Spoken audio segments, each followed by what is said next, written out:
What is capitalism? In short, capitalism is freedom, or rather, freedom is the basis of capitalism. Capitalism is the state where individuals and businesses are freely acting as they wish. They're producing, they're creating, they're exchanging, trading, they're doing whatever they want the way they think is best in order to live their lives and improve their financial state. And so, in practice, capitalism is an economy controlled by individuals, not the government. In our economy, we call ourselves a capitalist economy, but much of our economy is controlled by the government. Even in industries that are relatively free, the government states what you can and cannot do and has all kinds of rules and has different forms of, for example, price controls for labor. For being employed, you can only pay a certain wage. You have to meet minimum wage levels. The government controls all of the money in the economy, the price of money, interest rates, and then whole industries are completely controlled by the government. Most of the education industry, all of the healthcare industry is completely controlled by the government. The free market is allowed to operate within very, very tight parameters inside of that, but every bit of the outcome of the healthcare industry is based on government control and regulations.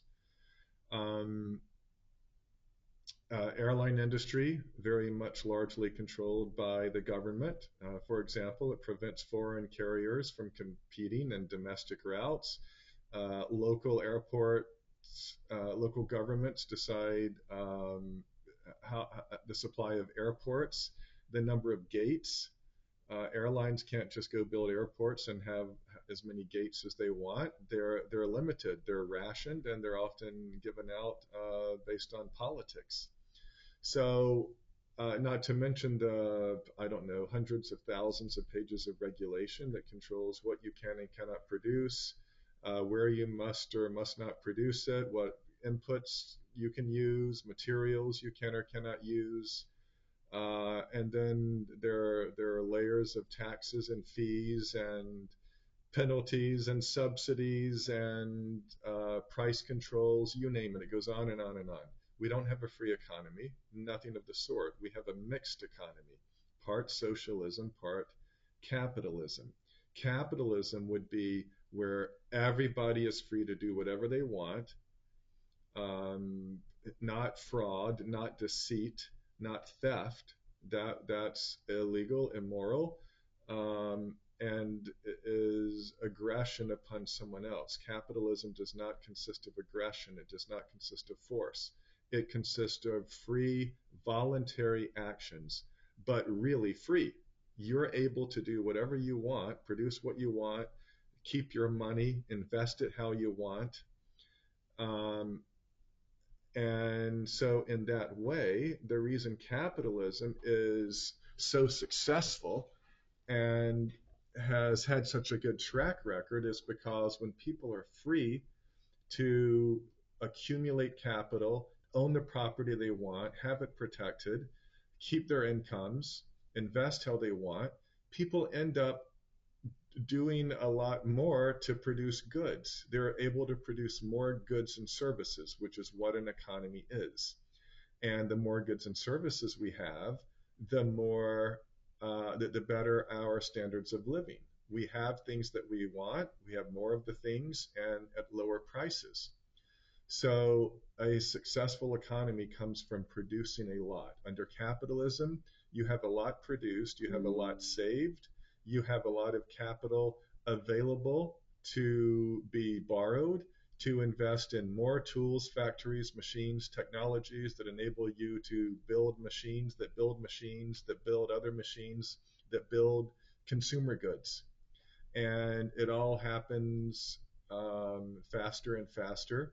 And bottom line, the more capital per capita that you have, the wealthier countries are. This has always been true. It's true across the world in every country. So that's capitalism. Uh, Freedom to own and act as you wish, and you end up producing a lot of goods, and you end up making everyone wealthy. Now, a quick word on supposed negatives. For example, it said the rich steal from the poor. Nothing could be further from the truth. That's not correct in any way, and no one could ever show that it is. And it's quite the opposite. The rich who have all the capital enable companies to use capital to pay employees to produce goods, and they're able to produce a lot more goods using that capital to buy tools, technologies, and machines, factories that create a lot of goods. So everyone benefits from this process. Everyone benefits. Let's say you're the lowest on the totem pole. All you're capable of doing is sweeping the streets. You can't increase your skills or knowledge and improve your state. Well, you don't need to, because of the fact that everyone else is improving their state and creating more goods and services. Well, that's what improves the state. I should have said, because everyone else is able to create more and more goods and services, prices fall. I know you're thinking prices rise. They don't really. They fall in real terms, in terms of number of labor hours it takes to create something, relative to the amount of money in the economy.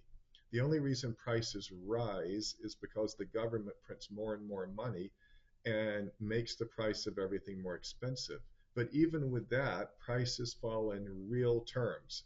How much you can buy for a dollar falls constantly through time.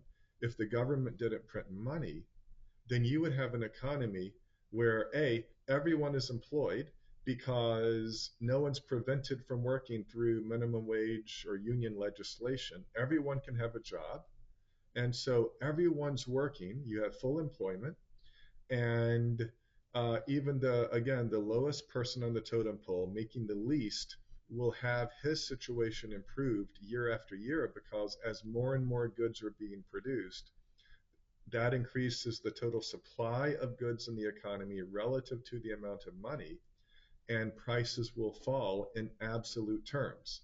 So if you have the same $100 of spending in an economy, and in year one you're producing 100, the average price of goods are 100.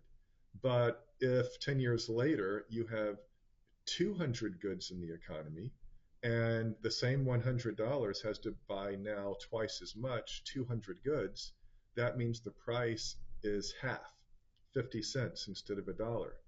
So the prices of things always fall, and they would fall in nominal terms on the grocery store shelves day by day, year by year, if we didn't print money.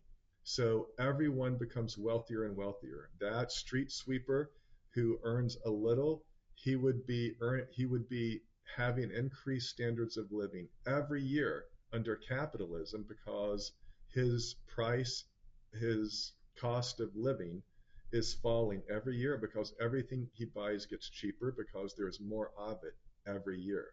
So that is the basics of capitalism. That freedom to produce creates a lot of things that helps everybody, no matter their state in life, and everyone would have a job, because there's always more work to be done than can ever be done, and we can always produce more. We want to produce more. It's what's limited is labor, not production. So if you didn't have minimum wage and union laws, everyone would have a job, everyone would be making more year after year after year. That is capitalism.